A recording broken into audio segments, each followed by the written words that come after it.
একটা জাতি তখনই ভালোভাবে রান করবে যখন তার ধর্মগুলো সঠিকভাবে পালন করতে পারে। কোনো ধর্মই কিন্তু সন্ত্রাসকে আশ্রয় দেয় না, কোনো ধর্মই না। ইসলাম ধর্ম তো শুরু থেকেই আমরা ইসলাম মানেই শান্তি, কেমন। আর অন্যান্য ধর্মগুলোর মূল বিষয়বস্তুটাই হলো হ্যাঁ সবার মধ্যে সুখ শান্তি এগুলোকে স্থায়ী করা, এটি কিন্তু ধর্মের বাণী। তো এই কাজগুলোকে যত সুন্দরভাবে করা যাবে সমাজের মধ্যে শৃঙ্খলা ফিরে আসবে। 5ই আগস্টের পরে রাত্রির বেলায় আমরা তো এই অফিসে 13 বছর পরে আসছি।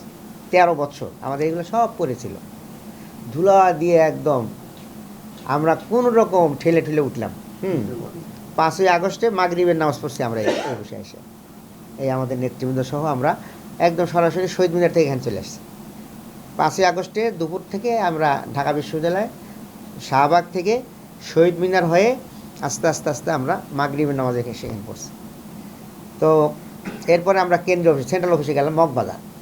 ওখানে যাওয়ার পরে আমাদের আমির জামাত সবাইকে, আমাদের যারা কেন্দ্রীয় পর্যায়ে দায়িত্বশীল ছিলেন তাদের সাথে কথা বললেন যে শোনো, আমি এখনই টেলিভিশনে একটা বিবৃতি দিচ্ছি সারা দেশের উদ্দেশ্যে, যে আমাদের যারা ভাই বন্ধুরা আছে বিভিন্ন ধর্মের, হ্যাঁ, কোনো ভাইদের উপরে যেন কোনো রকম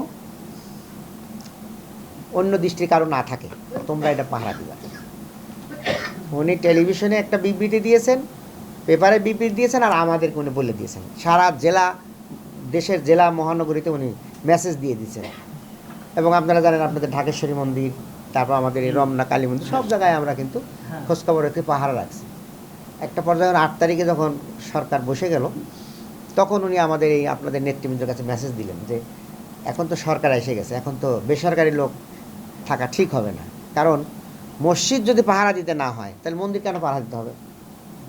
মুসলমানদের মসজিদ যদি কেউ না ভাঙে মন্দিরে কেউ ভাঙবে না ইনশাআল্লাহ। তো এরপরে আমরা আপনাদের যোগাযোগ রাখছি, টেলিফোন সবসময় খোঁজখবর রাখছি, আমরা পাহারা উঠে নিছি। তো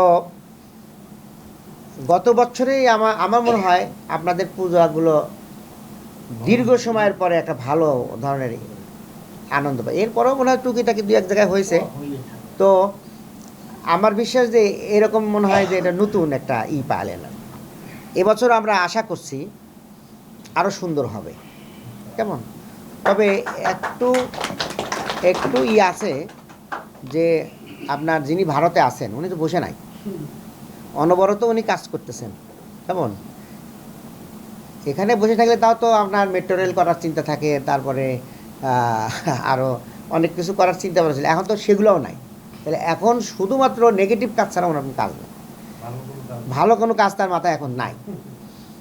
ভালো কাজ যদি থাকতো তাহলে ওনার যাইতে হবে কেন, তাই না? এরশাদ সাহেবও কিন্তু আন্দোলনের মুখে পদত্যাগ করছিলেন, কিন্তু দেশ ছেড়ে যাইতে হয় নাই, ঠিক আছে না?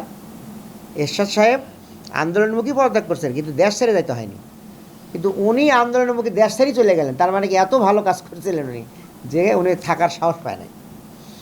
তো এখন উনি কিন্তু এই চক্রান্তগুলো করতেছে, এই জন্য আপনারা সজাগ থাকবেন, কারা কোন দিকে কেমন হাঁটাহাঁটি করে খোঁজখবর রাখবেন, আমাদেরকে মেসেজ দেবেন এবং আইনশৃঙ্খলা রক্ষাকারী ভাইদেরকে মেসেজ দিবেন।